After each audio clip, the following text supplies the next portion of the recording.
Diana from Adirondack Girl at Heart. Today I wanted to share with you some of my vintage finds from this past weekend.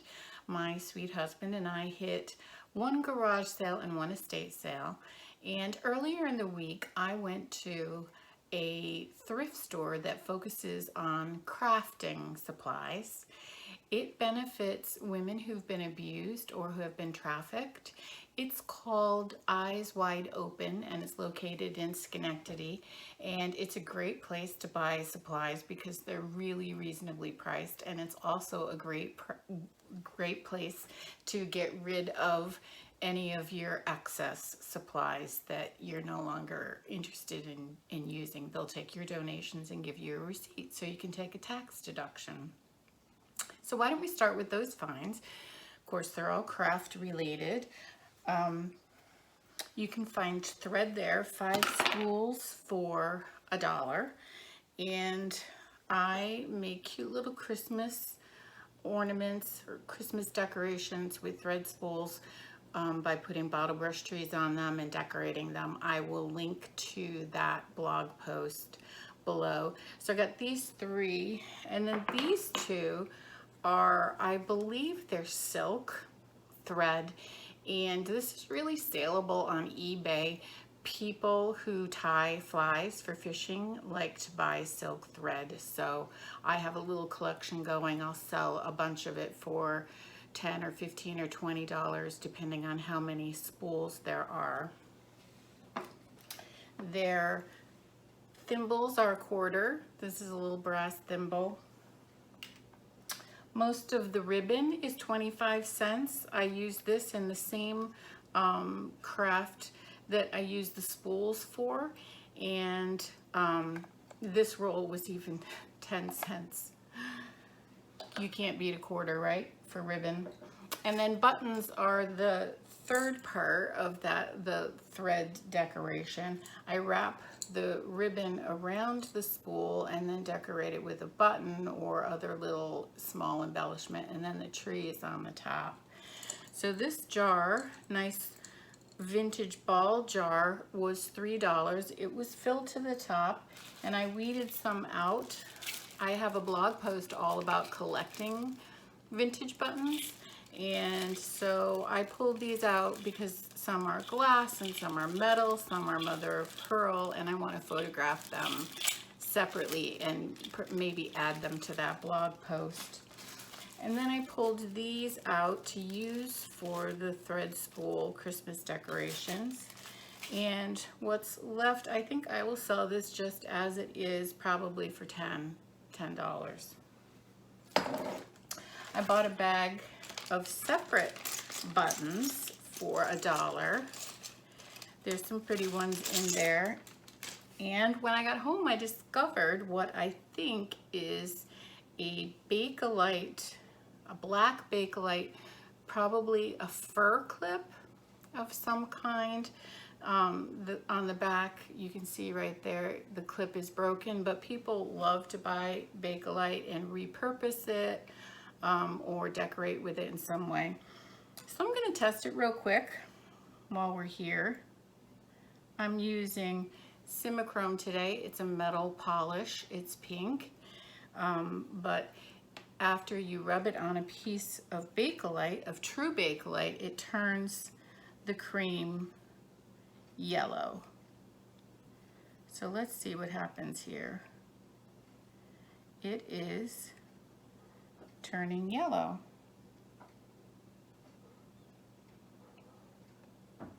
Can you see that? That's the yellow that it turns, and then that's the pink of the original color. So that is a very nice find. I will get at least $10 for that, possibly more. I'll have to research on eBay. I might put it in with a few other pieces of miscellaneous Bakelite and see how that goes. And I bought a bag of white buttons because I like to fill vintage jars with white buttons and sell them that way for, you know, $10 to $15. And remember the sewing pattern craft from a couple of months ago, I think in March. I'll link to that below. Sewing pattern bookmarks. So I'm now on the lookout for any cute vintage patterns, and I think these will make darling bookmarks. That was $1.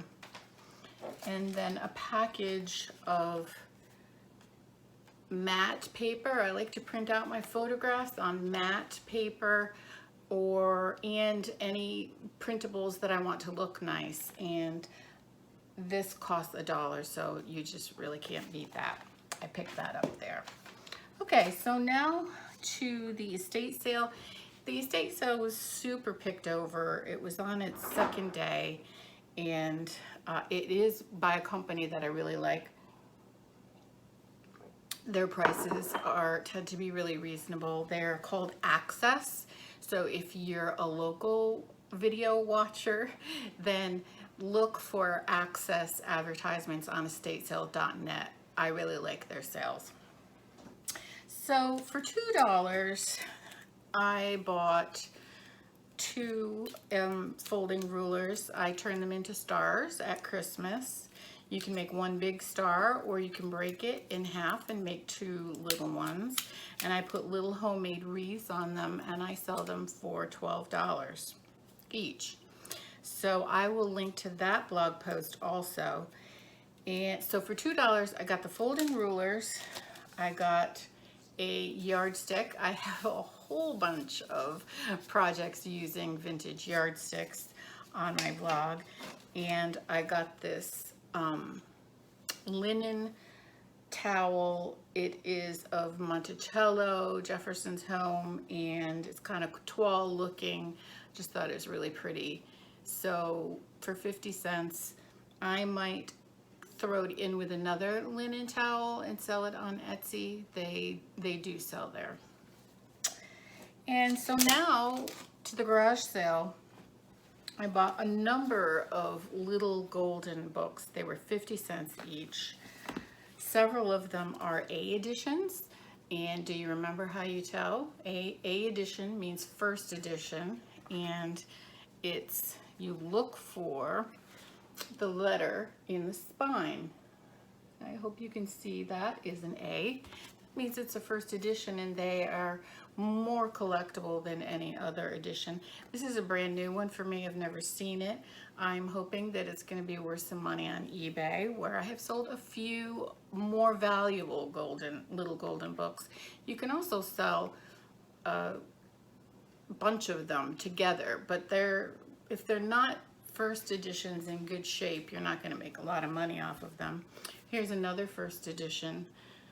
The Red Little Golden Book of Fairy Tales, brand new to me. It's 25 cents. That was the original price of the little golden books when they were issued. I think 1942 is when the first 12 were issued.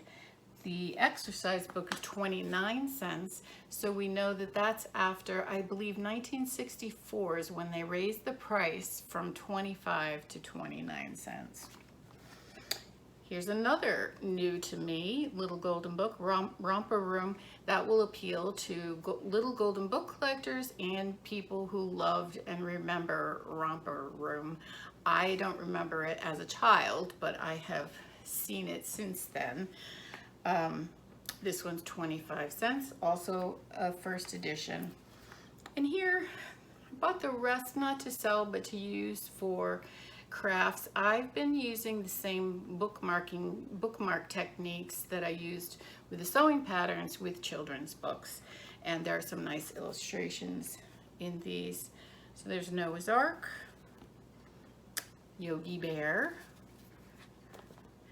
Mother Goose, nursery rhymes. So some of these don't even have covers, but they have really darling illustrations. Counting Rhymes. These are incredibly well-loved little golden books. Nursery Songs with no back. Prayers for Children with no back. And then these are children's books by different publishers that are also not in good shape, but I liked the illustrations in them. So that's that. I'll link to, I have a blog post about collecting little golden books, and then if you're a subscriber to my blog, you have access to a price guide in my member library. So at that sale, I also picked up cute, this is new obviously, but love the bottle brush trees and the wreath and the glitter. I just thought it was super cute for decorating at Christmas time. It was $2. Sweet little English picture with a, looks like they're on the hunt. On the back it says, "When this you see, remember me, and bear me in your mind. Let all the world say what they will, speak of me as you find." That's written right on the back. That was $2, worth about 10 to 15. Really cute little sad iron with a trivet base. I'm not sure how old this is. It's really rusty, but it could still be newer. I do think it's a little bit older, a child's sad iron. It was $2. I'm going to have to really think about that, but $10, $15, somewhere in there. Picked up a little trinket box made in France. You see these at the Christmas tree shop. They sell loads of these in different shapes and colors and decoration. This one closes. Often the Christmas tree shop ones do not close. It's marked made in France on the back. So I think this is worth about $10 to $12. And the last thing that I picked up is this darling bunny. I'm not one for figurines, but I really do like white rabbits. This one is signed Bone China. Needs a little bit of cleaning. He was $3. And that is my last find for the weekend. I hope you enjoyed seeing them, and happy hunting. Take care.